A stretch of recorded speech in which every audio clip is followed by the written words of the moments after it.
Well, hello, welcome back to Supposedly Fun. My name is Greg. It is time for my Friday Reads video where I just kind of wrap up what the reading week has looked like. And the reading week has been a mess. My reading life is in tatters. It's all over the place. So we'll get into that. First things I wanted to mention before we get into the actual Friday Reads portion of the video is that obviously the Women's Prize long list was announced earlier this week. I will put my reaction video to the long list down below. It seems like there were a couple of people who were a little disappointed with the list, thought that, some of the choices were unexpected, but by and large, none of the comments mentioned like, I can't believe this book was not on the list, or like, where is this book? Anything like that. So it seems like there isn't really anything that was shockingly omitted. If there is something that you would like to point out did not make the list or you're disappointed was not included, please put it in the comment section down below. But at least the initial reaction didn't have too much of that. So that's kind of interesting. Makes it seem like it was a really solid look. There was surprise at the inclusion of some books, but by and large, it seems like there was not a whole lot of sturm and drang about something being left off. I'm sure as the year progresses, we will start hearing more and more things like that. But yeah, by and large, it seems like it was a really solid list. I'm excited about that. Looking forward to the shortlist and the announcement of the winner. Of course, the winner, I believe, will be announced in July. So we have a while to go. If you're interested in reading the whole long list, I'd love to hear what you're thinking. Put that down below as well. And I think I'm not going to rush my way through it. The other thing I'm excited about is the Pulitzer Prize is about roughly a month away, a little over a month away. According to the Pulitzer Prize website, they will be announcing the winners of this year's Pulitzer Prizes on April 19th. I'm really looking forward to that. And I'm going to start now doing my Pulitzer nerd thing and trying to figure out what I think might win and put together my list. So far, I have at least mentioned the winner of the book in each of my Pulitzer Prize prediction videos. I'll link the one from last year down below. I think my prediction 2 years ago ended up being a finalist. Last year, I was stumped a little bit because I really just didn't. It's so rare for somebody to win a second Pulitzer that I dismissed the Nickel Boys outright. I included it because I felt like I had to mention it in my prediction video, but I didn't actually think it was going to win. So it's gonna be interesting to see what happens this year. I can't wait to really think about and formulate my list. I have a couple of options kicking around my head for at least what I would like to see win the Pulitzer Prize for fiction.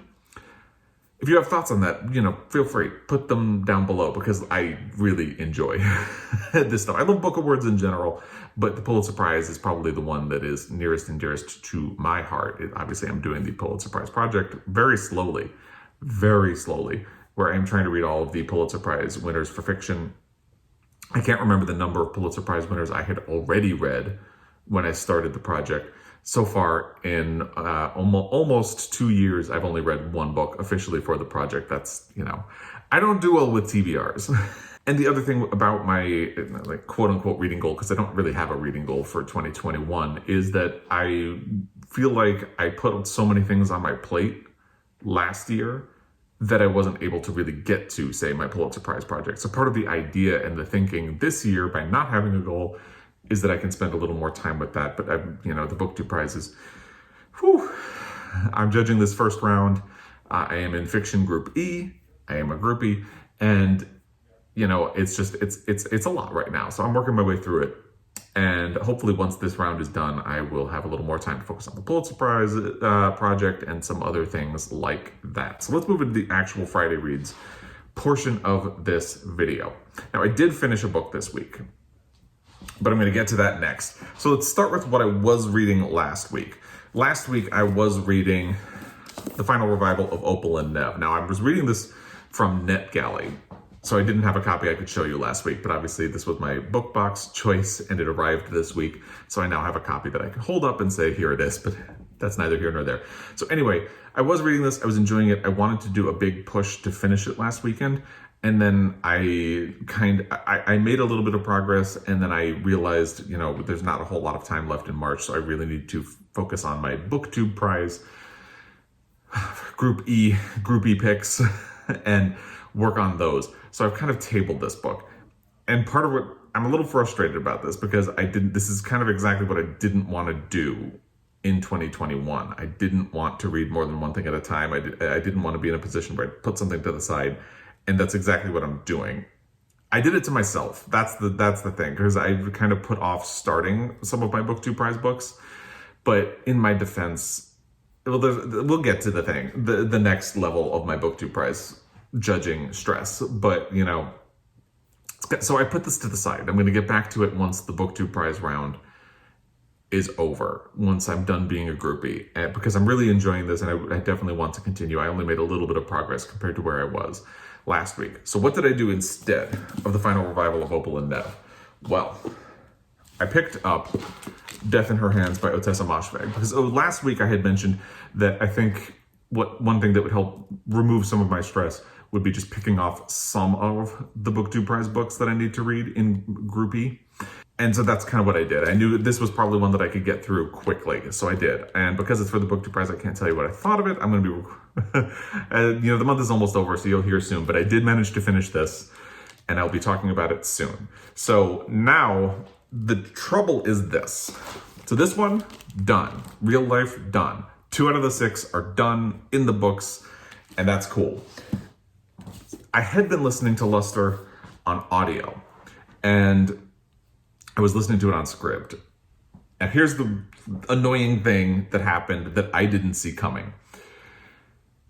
I was listening to this on audio, despite people saying that they had problems with the audio. I was actually not having any problem at all with the audio. But anyway, so I got a little bit into it, and then all of a sudden, Scribd told me that this title is no longer available until March 17th, which is really annoying because I could have been done with it by now. But anyway, it's neither here nor there. And not only is this one unavailable, the other one that I was going to listen to on audio, American Dirt, is also not available until March 17th.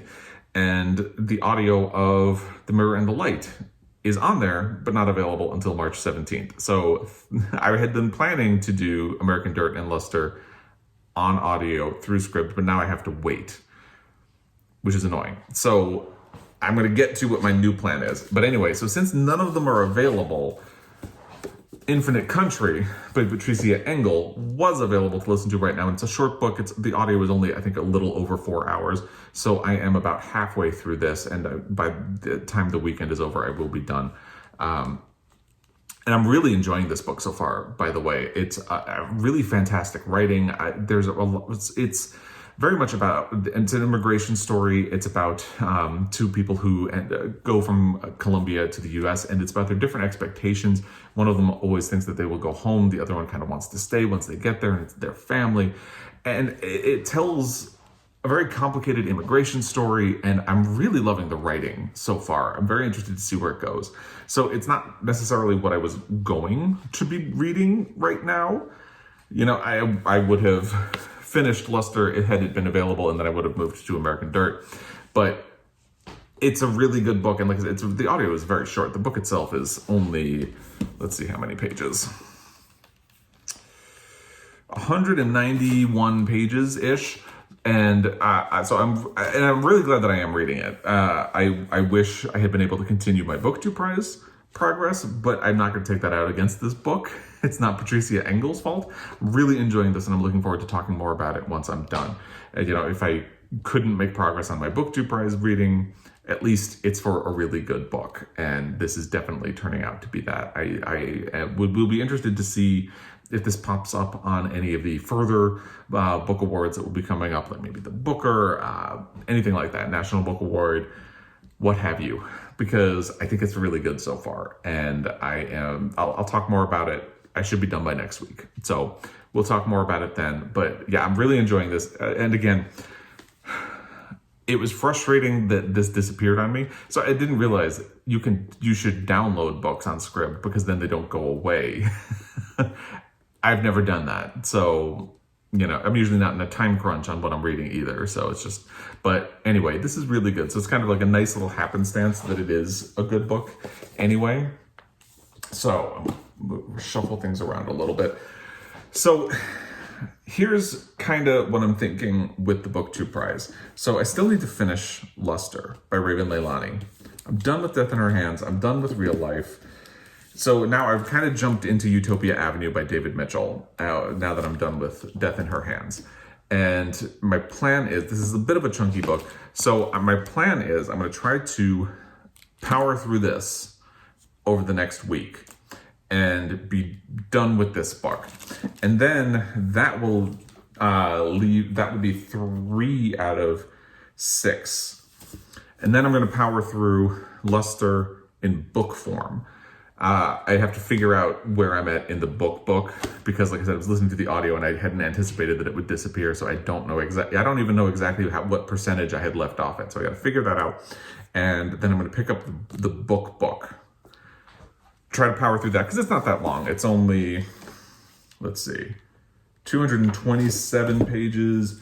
Utopia Avenue is 574 pages with acknowledgments. So I got my work cut out for me over the next week. That's what I'm going to try to do.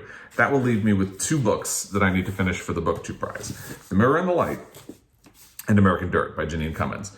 Now, this is obviously the real big problem. This is the elephant in the room because it's a really big book. And I did this to myself. I really should have started this in February, but I was enjoying, my own reading. I took a little bit of extra time on the books I had been reading in February. I don't regret doing that, but I got stressed now. I got a lot of stress. This is how long? This is my March of the Mammoths book. It is 871 pages. So here's my plan. If I can get the books I had been planning to do on audio done in physical form, come March 17th, the audio of The Mirror and the Light is on Scribd. It's just not available to me right now. 36 hours and a little bit of change. So come March 17th, which is, what day of the week is March 17th? That is Wednesday. So come Wednesday, this is going to be my audio project. Somebody commented on one of my recent videos to say that this is a really good book on audio. I think Heidi mentioned that she did this on audio, and somebody else said that the audio production was really good. So I'm not going to be losing anything by it. It's just, 36 hours. That's going to be my project starting on Wednesday. Finish this one by audio, because I think if I can finish these in physical format, as many as I can before the 17th, when some of the audios become available again, that'd be great. And then that will knock off 5 out of 6. And it leaves me with American Dirt.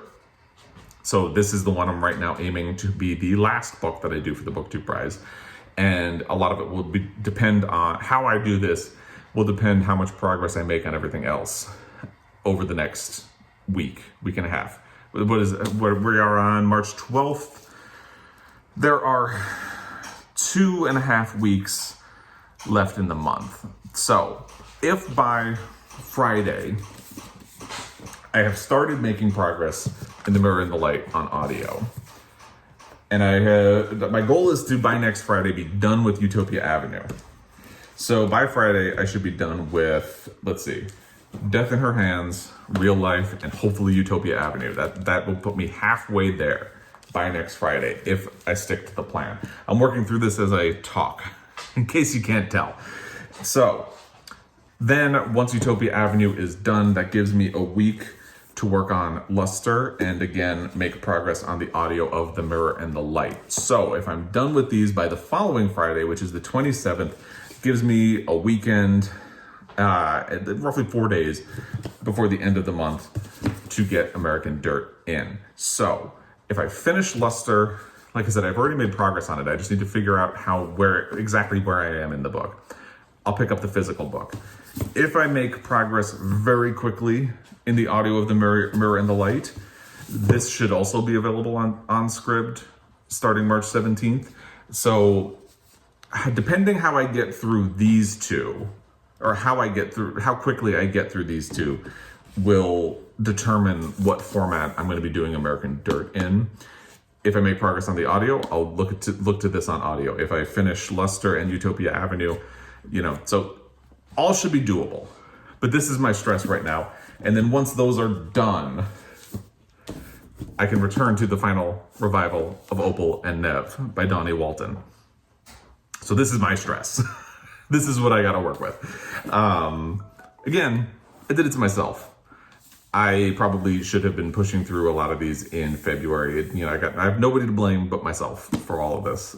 So it is what it is. But I think, and once I'm done with this, I think I'm definitely gonna be sitting I haven't told Robert this, but I think I'm definitely gonna be sitting the next round of the Booktube Prize out, and I'm gonna try to think about if I want to participate in the other rounds for this year. I'm thinking, like right now, when I'm in the middle of the stress, of course, I'm thinking I'm probably going to take a pass on the rest of them for the year.